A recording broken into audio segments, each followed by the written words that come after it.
Olá, pessoal. Eu sou a professora Raíssa Lobato e na aula de hoje falaremos a respeito da análise funcional do comportamento, referente à disciplina Investigação e Atuação em Behaviorismo.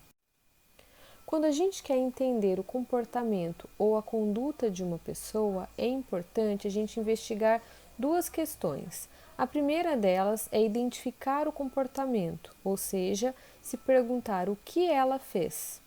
E a segunda é identificar as consequências desse comportamento, ou seja, o que aconteceu então. Nós sabemos que o Skinner ele considera o comportamento humano como produto da interação entre variáveis pertencentes a três níveis de seleção: filogenético, ontogenético e cultural. Esse é o modelo de seleção pelas consequências. O primeiro nível de seleção diz respeito ao filogenético, em que a gente perceberá as características fisiológicas e anatômicas das espécies, bem como a herança genética que é herdada pelo indivíduo. Ali também nós perceberemos as relações comportamentais específicas, ou seja, as inatas, referentes ao comportamento reflexo ou respondente. Skinner percebeu que a sensibilidade ao reforço e o repertório que poderia ser modelado pelo condicionamento operante foi algo que possibilitou o desenvolvimento do segundo nível de seleção, que ele chama de ontogenético. A ontogenética diz respeito à história de vida de cada indivíduo e o repertório comportamental que é adquirido ao longo de toda a vida. Nesse nível, a gente percebe a possibilidade de criação de novas respostas no repertório do indivíduo. Ali a gente percebe o processo de individuação. É exatamente através ou pela ontogenética que as pessoas conseguem se diferenciar das demais. Enquanto a filogenética nos coloca no mesmo patamar de mesma espécie, a ontogenética faz com que a gente seja totalmente diferente. Então, percebemos ali a aprendizagem por experiências individuais com o meio em que aquele indivíduo está inserido. E o terceiro nível de seleção é o cultural, que diz respeito às práticas culturais que são transmitidas através do comportamento verbal e a linguagem. Ali a gente vê a influência das variáveis grupais dentro do comportamento humano, como, por exemplo, a moda, o estilo de vida, os preconceitos de uma comunidade e os valores que são preservados dentro de uma mesma comunidade. A análise funcional, ela diz respeito à forma como a gente vai explicar, predizer e controlar o comportamento humano. A gente só conseguirá isso através dessa ferramenta, que é uma das ferramentas principais do analista do comportamento, em que ele vai buscar no ambiente externo e interno todos os seus determinantes. Portanto, quando dizemos que a gente vai analisar o comportamento funcionalmente, na realidade estamos indo em busca da função do comportamento, do porquê que aquele indivíduo está se comportando de determinada forma. E isso se difere de buscar a estrutura ou forma, que seria a topografia da resposta, que nós veremos a seguir nos próximos slides. Bom, quando a gente vai fazer uma análise funcional, é importante que a gente tente colocar esse comportamento dentro da tríplice contingência, ou seja, colocar dentro do aspecto de antecedentes, comportamento e consequências após esse comportamento. O comportamento sempre fica no centro dessa tríplice contingência e através dele nós vamos identificar quais foram as consequências, ou seja, tudo aquilo que veio depois do comportamento, e depois vamos identificar o contexto em que esse comportamento ocorreu. Um exemplo seria no início do namoro, um casal, o namorado, diz eu te amo. Essa é a resposta que a gente vai analisar. O contexto em que ele diz eu te amo é a presença da namorada, que naquele momento é extremamente reforçadora.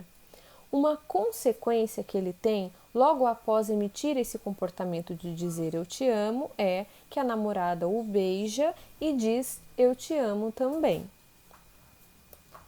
Ali a gente vê um processo de reforçamento positivo, em que o beijo da namorada e ela dizer que ama ele também é um reforço positivo para o comportamento de dizer eu te amo.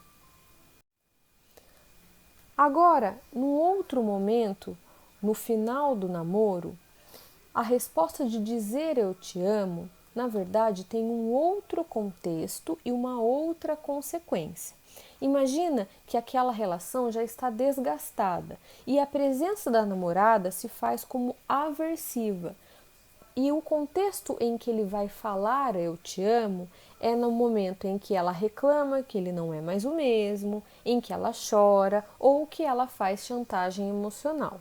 Quando ele diz eu te amo, a consequência que ele tem naquele momento é que a reclamação, que ele não é mais o mesmo, ou o choro ou a chantagem emocional desaparece instantaneamente.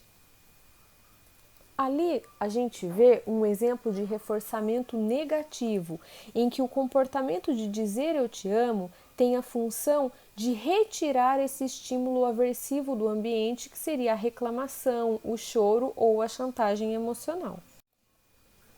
Nós vemos aqui um comportamento que tem uma mesma topografia de resposta, ele é idêntico, porém tem funções bem diferentes. No primeiro quadrinho, a função é que ele busca uma consequência reforçadora. No segundo quadrinho, ele busca uma consequência em que ele vai retirar um aversivo do ambiente, certo? Então, a análise funcional seria a gente identificar as relações funcionais entre os comportamentos dos indivíduos e quais são as suas consequências. Existem dois eixos fundamentais de uma análise funcional, que são o paradigma respondente e o paradigma operante, principalmente o operante, né? A análise funcional nada mais é do que a busca dos determinantes da ocorrência de cada um desses comportamentos. Nós sabemos que o determinante do comportamento respondente é o estímulo antecedente, ou seja, o estímulo antecedente vai eliciar uma resposta específica naquele indivíduo. Um exemplo seria o estímulo antecedente, um cisco no olho, que entra no olho da pessoa, vai eliciar uma resposta de lacrimejar, né? Compreender o paradigma respondente e saber identificar ele é fundamental para que a gente possa entender como funcionam as emoções e os sentimentos na visão da análise do comportamento. Já o paradigma operante diz respeito que o comportamento operante, o que vai ser o determinante desse comportamento será a consequência. Né? Então a gente vê que uma consequência vai alterar a probabilidade de uma resposta ocorrer novamente ou não. Por isso dizemos que o determinante do comportamento operante é a sua consequência. O paradigma operante, ele é o principal a ser considerado numa análise funcional, porque ele se refere ao papel que as consequências vão desempenhar na aprendizagem e na manutenção do comportamento. Um exemplo seria, imagina que a pessoa tem um pai que é São Paulino fanático. E daí, a vitória do São Paulo serve de ocasião, serve de contexto para que essa pessoa peça o carro para esse pai emprestado, certo? Isso vai produzir o empréstimo do carro. Então, a pessoa que vai analisar tudo isso, então ela viu, nossa, meu pai está feliz hoje porque o time dele ganhou. Então, a probabilidade de eu pedir a ele o carro emprestado e ele me emprestar é alta. Então, a função do estímulo antecedente no operante, advém da sua relação com a consequência. Apesar do determinante do comportamento operante ser a consequência, o contexto também é importante de ser analisado para que a gente emita aquele comportamento específico, porque ele vai sinalizar para o indivíduo que ele vai se comportar e vai haver reforço ou não. A tarefa em uma análise funcional vai consistir no início em basicamente a gente tentar encaixar o comportamento que a gente quer analisar em um desses dois paradigmas, o respondente ou o operante, e encontrar quais são os seus determinantes. É importante que a gente se lembre que essa divisão ela é apenas didática e o paradigma respondente e operante estão em constante interação quando o indivíduo está se comportando.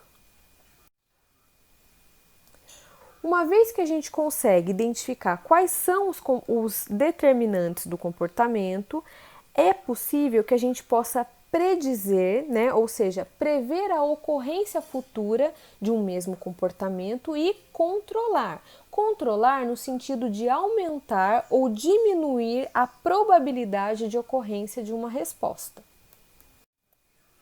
Bom, controlar o comportamento não quer dizer algo que eu vou mandar em alguém ou algo um tanto quanto impositivo. Quer dizer apenas tornar a sua ocorrência mais ou menos provável, né? Não significa, portanto, necessariamente obrigar alguém a fazer algo contra a sua vontade. Então, um exemplo é quando você faz uma pergunta, você está controlando o comportamento de uma outra pessoa de responder a sua pergunta.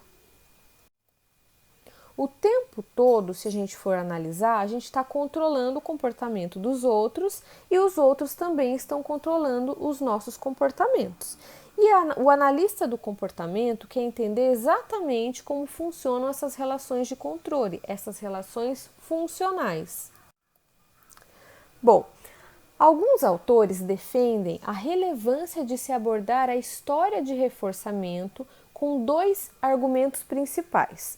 Primeiro de tudo, que a história de reforçamento ela é a bagagem, ou seja, a história de vida que aquela pessoa traz em determinados momentos com relação a um comportamento específico.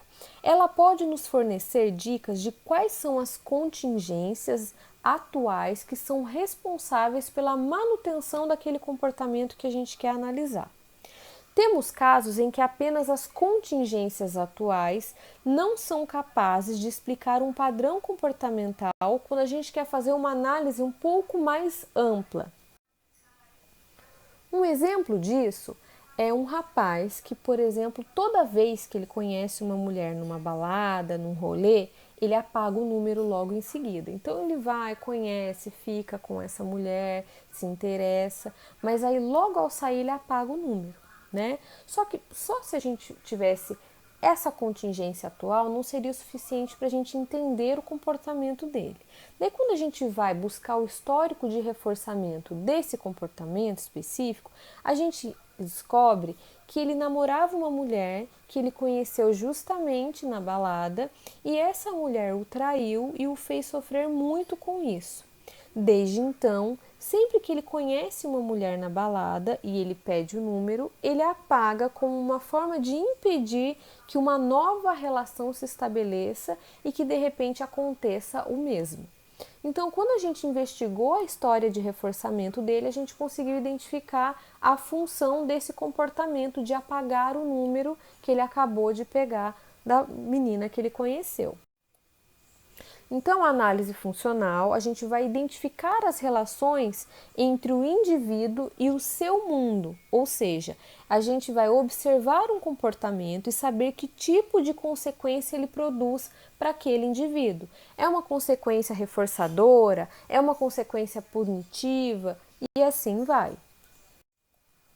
E como que a gente vai identificar essas relações? Eu construí esse modelinho para que seja mais fácil, para que a gente consiga identificar qual foi o tipo de situação que ocorreu. Então, quando a gente vai analisar um comportamento, a primeira coisa que a gente vai se perguntar é: a probabilidade de ocorrência daquele comportamento futuramente aumentou ou diminuiu? Se aumentou, a gente vai ali para o quadrinho da esquerda. A gente vai se perguntar: um estímulo foi acrescentado ou retirado do ambiente? Se foi acrescentado, a gente vê um exemplo de reforçamento positivo. Se foi retirado, um exemplo de reforçamento negativo. Porém, no reforçamento negativo, é importante que a gente faça outra pergunta: o estímulo estava presente ou ausente no momento em que o comportamento foi emitido? Se ele estava presente, a gente vê um exemplo de fuga. Se ele estava ausente, a gente vê um exemplo de esquiva. Agora, voltando lá em cima novamente, se a gente percebe que a probabilidade de ocorrência de um comportamento diminuiu, a gente deve se perguntar: o comportamento parou de produzir uma consequência reforçadora? Se ele parou instantaneamente, a gente vê um exemplo de extinção.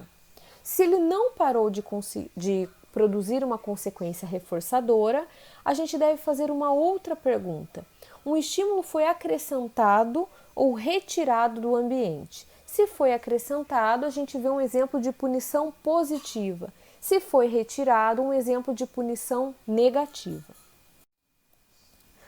Bom, e falar de predizer o comportamento significa entender em que circunstâncias as pessoas fazem o que elas fazem, pensam o que elas pensam ou sentem o que elas sentem.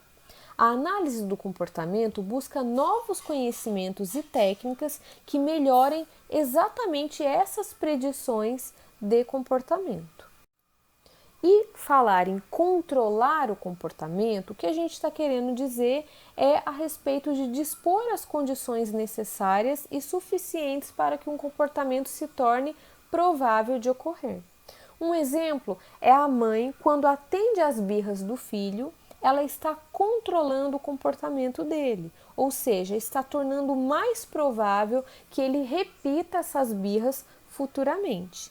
Sendo assim, controlar o comportamento, como eu falei anteriormente, não tem nenhum sentido pejorativo e não se refere apenas à coerção. Com relação aos determinantes do comportamento, Skinner, assim como Freud, acreditava que o comportamento nunca ocorria por acaso. Lembra quando a gente falou a respeito do livre-arbítrio, que era uma concepção que o Skinner rejeitava totalmente. Tanto ele quanto Freud, eles acreditavam que existiam fatores que determinam se um comportamento irá ou não ocorrer. Freud chama isso de determinismo psíquico. Já o Skinner utiliza o termo determinismo ambiental. Vamos praticar a análise funcional? O caso 1. A Cláudia, imagina que ela é uma menina de 6 anos e que raramente ela diz obrigada para as pessoas. A sua mãe decide dar a Cláudia uma parte de doce, um quadradinho de chocolate, cada vez que a filha diz obrigada. Com isso, ela percebeu que o número de vezes que a Cláudia disse obrigada aumentou significativamente. Bom, vamos analisar agora então o comportamento de Cláudia. Então, quando a gente for analisar, como eu falei anteriormente, a gente coloca na tríplice contingência. Primeiro de tudo, a gente vai tentar identificar qual é o comportamento que eu quero analisar. Aqui a gente vai analisar o comportamento de Cláudia de dizer obrigada. Depois a gente vai identificar qual foi a consequência que a gente percebeu, que é exatamente qual a mudança que ocorre no ambiente assim que ela emite aquele comportamento. E depois a gente vai identificar o contexto em que isso ocorreu. O quadro de análise ficaria mais ou menos assim. O comportamento, como eu disse, é o comportamento de Cláudia dizer obrigada. A consequência que a gente percebeu, ou o estímulo consequente, é que ela ganhava um doce da mãe, um pedaço de doce da mãe. O estímulo antecedente era que antes ela não tinha doce, né? Um outro estímulo antecedente que a gente pode colocar é alguém fazer algo para ela e para ela dizer obrigado, né? Então, uma ocasião em que ela imita o comportamento de dizer obrigado. Depois que a gente coloca na tríplice contingência, é o momento em que a gente vai fazer essa análise. Então, agora a gente faz essa análise com relação a qual processo que ocorreu. Então, primeiro de tudo, a probabilidade de ocorrência do comportamento de Cláudia de dizer obrigada aumentou ou diminuiu? A gente viu que aumentou significativamente. Um estímulo foi acrescentado ou retirado do ambiente. A gente viu que houve o acréscimo de um estímulo, que é o momento em que ela ganha um doce. Com isso, a gente chega à conclusão de que houve um processo de reforçamento positivo.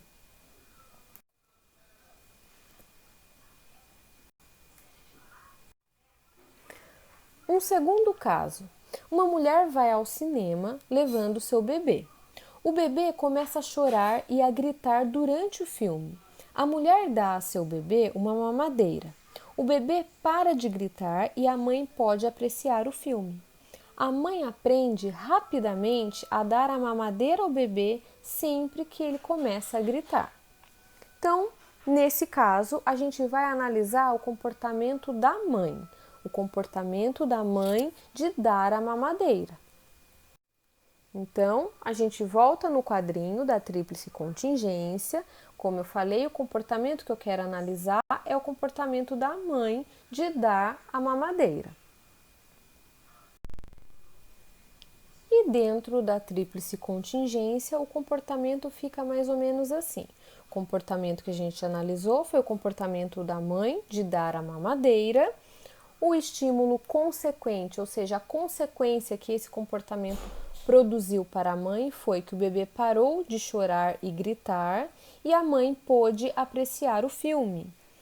O estímulo antecedente, o que aconteceu antes da mãe se comportar assim, foi que o bebê tinha começado a chorar e a gritar. E a partir do momento que a gente coloca na tríplice contingência, a gente vai analisar esse comportamento, né, as consequências dessa contingência. Então, primeira pergunta que a gente faz, a probabilidade de ocorrência do comportamento, ocorrência futura, né? Aumentou ou diminuiu? Aumentou. Um estímulo foi acrescentado ou retirado do ambiente? O estímulo foi retirado do ambiente. Com isso, a gente chega à conclusão de que houve um reforçamento negativo. Aí a gente faz mais uma pergunta: o estímulo estava presente ou ausente no momento em que o comportamento foi emitido? Na hora que a mãe dá a mamadeira, o estímulo aversivo, que é o bebê chorar e gritar, estava presente. Então, isso mostra que foi um reforçamento negativo do tipo fuga. A aula de hoje foi baseada no livro Princípios Básicos de Análise do Comportamento dos autores Moreira e Medeiros, o capítulo 9. E muito obrigada a todos que assistiram à aula. Qualquer dúvida ou informação que precisem, podem entrar em contato comigo.